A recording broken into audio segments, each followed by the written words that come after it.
Today we're talking about Annihilation, the new map pack for Call of Duty Black Ops. We have 4 new multiplayer maps, Hangar 18, Silo, Drive-In, and Hazard, and a new zombies map called Shangri-La.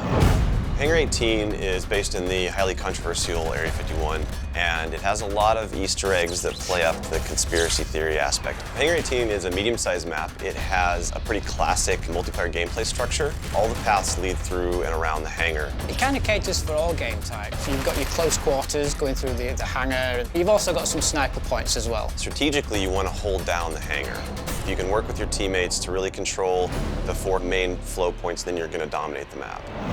Silo is based on a Russian underground nuclear missile silo construction site. It's probably one of the largest maps in the entire game. Silo favors players who take their time because there's a lot of flank routes and a lot of interconnecting paths.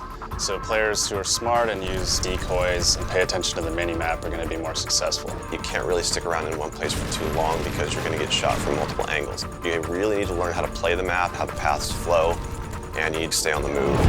Nuketown was a really hugely successful and popular map with Black Ops, and we wanted to do another map in the DLC that kind of emulates that style of gameplay. Drive-In's a fairly small map, but it does have a variation of battles. You've got the wide open area in the middle, the actual Drive-In itself, but then you do have close quarter battles down the side.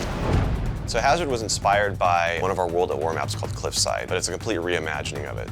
We've actually turned it into a golf course. It's a great level. Hazard is probably one of the only maps in the game that focuses almost exclusively on long-distance engagements, and the long-range snipers and LMG gunners and assault rifle guys are going to have an advantage. You're definitely going to want to avoid the fairway if you're not a sniper and stick to the edges of the map where there's some more intense choke points and medium-range engagements.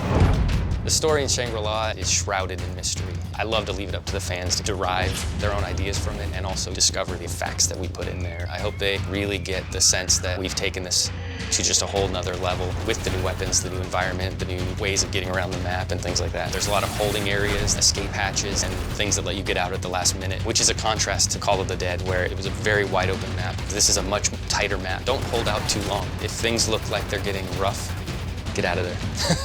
It's time to go. With Annihilation, we had a goal that we really wanted to push the visuals in all the maps. Each map feels very unique from one another. They feel like the kind of maps that you just want to spend a lot of time in.